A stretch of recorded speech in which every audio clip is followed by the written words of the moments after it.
Grazie Michele, chiamo Mira di Solidarity Collective da Kiev. Importante nota tecnica, no foto, per favore. Grazie. Hello. Yeah. So the topic is European movement, as I understood. Do you understand well?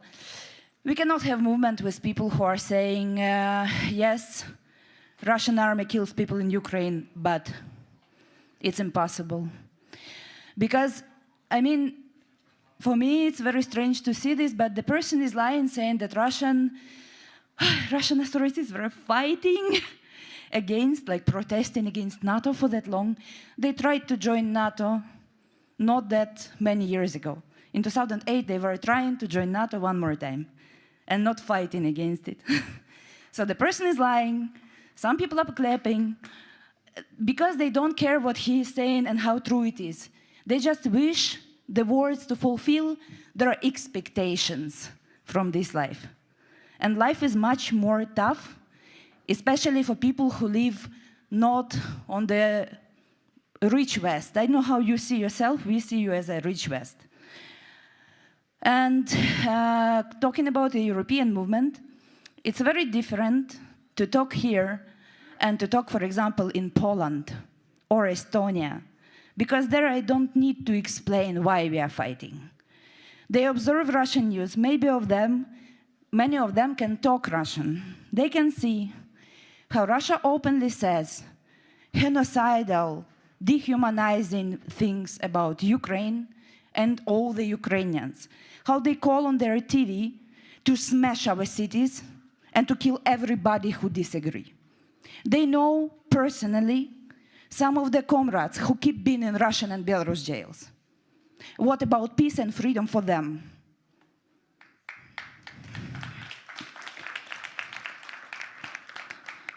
Last year, Comrade Ruslan Siddiqui, who was living here in Italy and who was back in the beginning of invasion to Russia because of acts of sabotage, he got 29 years in jail.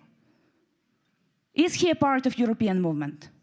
Would it be justice for Ruslan Siddiqui, or he will die in that jail? Because jails in Russia and jails in this Western something, they're very different jails, you know? We live in very different worlds. Like,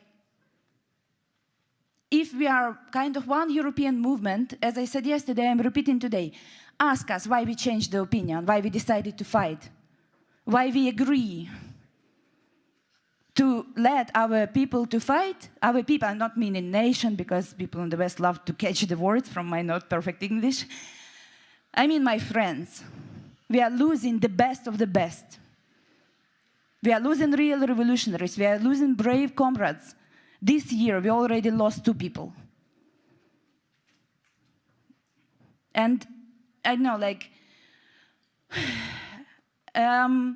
people here know about war, talk a lot without talking to us, make statements.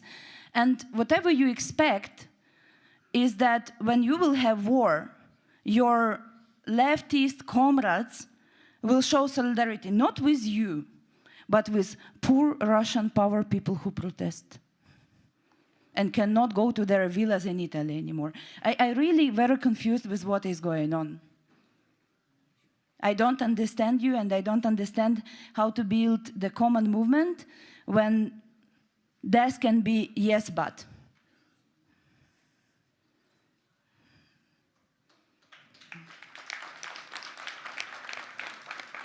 The other topic, I think, is also that,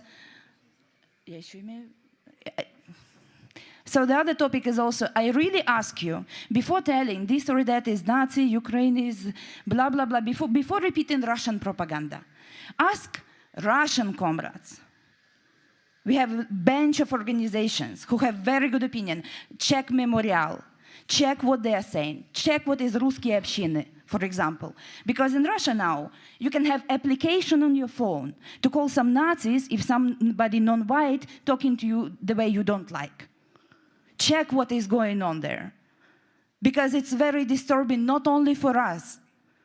Ask Russian comrades why they cannot live at home anymore.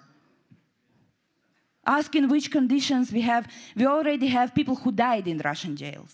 And I don't mean this bastard Navalny. Like, ask, talk to us.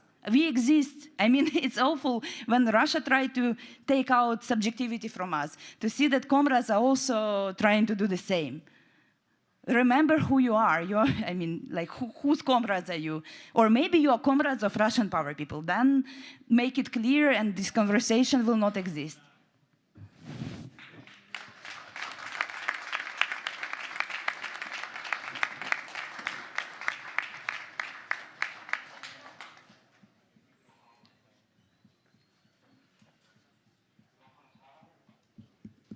Grazie Mira.